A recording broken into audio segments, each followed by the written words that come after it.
businesses are getting overwhelmed and worried about the increasing environmental regulations, responsibilities, and expectations placed on them. And with rising utility costs, it's starting to hit their bottom line.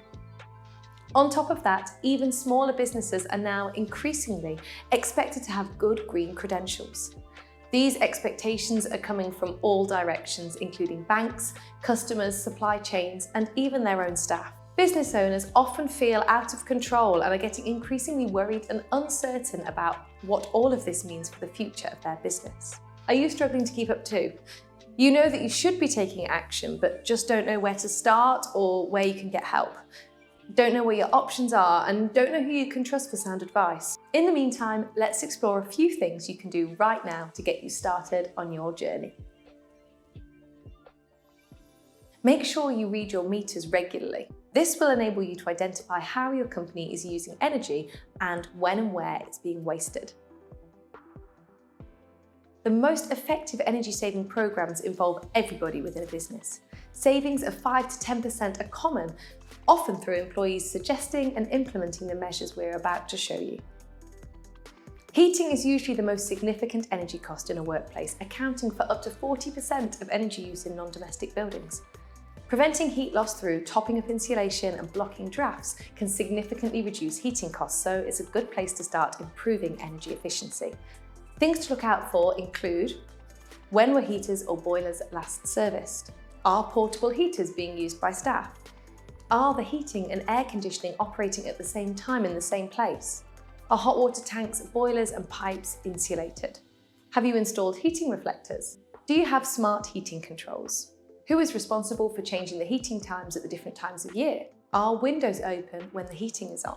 Follow these steps to make a quick difference. Make a calendar reminder to set timers to the right date and time, and remember to include daylight savings. Make sure you consider weekends and bank holidays when setting controls. Ensure thermostats are set correctly. Set the heating in offices to 19 degrees C and cooling at 24 degrees C or higher. The temperature in corridors, storerooms and areas of higher physical activity can be set lower than 19 degrees. Ensure air conditioning is turned off in meeting rooms when people leave. Air conditioning in IT server rooms should be set as recommended by the manufacturer. Ensure that radiators are free from obstructions. Check that employee desks aren't too close or too far from radiators and air conditioning. A good portion of heating costs can be prevented by stopping cold air from getting in and warm air from escaping. The larger the gap, the bigger the cost. Here are some of the things you can do to prevent heat loss. Identify sources of drafts and fit appropriate draft proofing. Ensure employees are aware of the cost of wasted heat and air conditioning. Make sure unused doors and windows are securely sealed, excluding emergency exits. Inform employees that the thermostat should be turned down before opening windows. The longer that lights are switched on, the more energy will be used. Meeting rooms, storage areas and corridors are often lit unnecessarily. Creating reminders to switch off lights, this applies to employees and cleaners, before leaving a room can prevent unnecessary lighting costs. It's a myth that turning lights off and back on uses more energy than leaving them on all the time. When looking at efficient lighting for your business, consider the following. Are all your lights LEDs and energy efficient? Is continuous lighting needed in certain spaces? If so, consider switching to motion sensor lights. Are staff aware of their responsibility to turn off lights? Think about how you can encourage them to turn off lights when they leave a room. Are dim lights getting replaced? Consider lighter paint colours or reflective paint. Consider vertical window blinds, which let in more light than horizontal ones when open or closed. Consider relocating workstations to well-lit areas. Lighting controls and sensors are low cost and can be easy to implement. Occupancy sensors could cut energy use considerably from lighting. You could consider installing a timer switch to ensure lighting is switched off outside working hours. Reviewing internal and external lighting with sensors, including time switches, movement sensors, daylight sensors.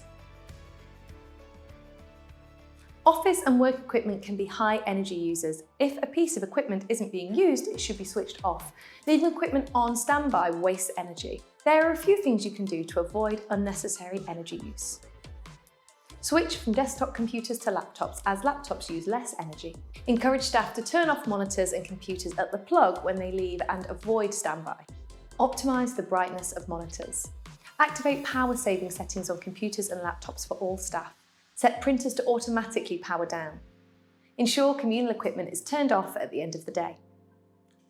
Kitchen equipment can often be overlooked and is an easy place to make energy savings. Best practice posters which inform employees about unplugging unused devices, throwing out old things from the fridge so it's not too full, and using a washing up bowl can be an easy reminder.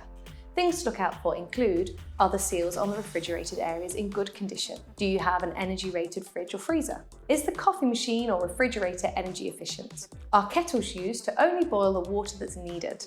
Have you replaced microwaves and kettles with more energy efficient ones recently? Production and manufacturing equipment are vital for operations. However, older and poorly maintained equipment could be costing you. Here are some tips that will help you with energy efficiency. Switch off motors during breaks and lunch. Turn off all machines such as fans, pumps and conveyors at the end of the day. Label switches correctly so staff know which operating machinery they can turn off and how to do it correctly. Optimise the speed of equipment to save up to half its energy consumption. Listen for leaks in compressed air pipes. Change air filters regularly. For refrigeration to work efficiently, air needs to circulate both inside and out. Here are some simple measures to ensure your refrigeration units work as efficiently as possible. Keep doors closed. Switch off lights inside cooled spaces when not needed. Don't overfill refrigeration units. Defrost freezers regularly. Repair door seals. Make sure there is space around refrigeration unit vents to allow air to be drawn in and expelled. Thanks for watching.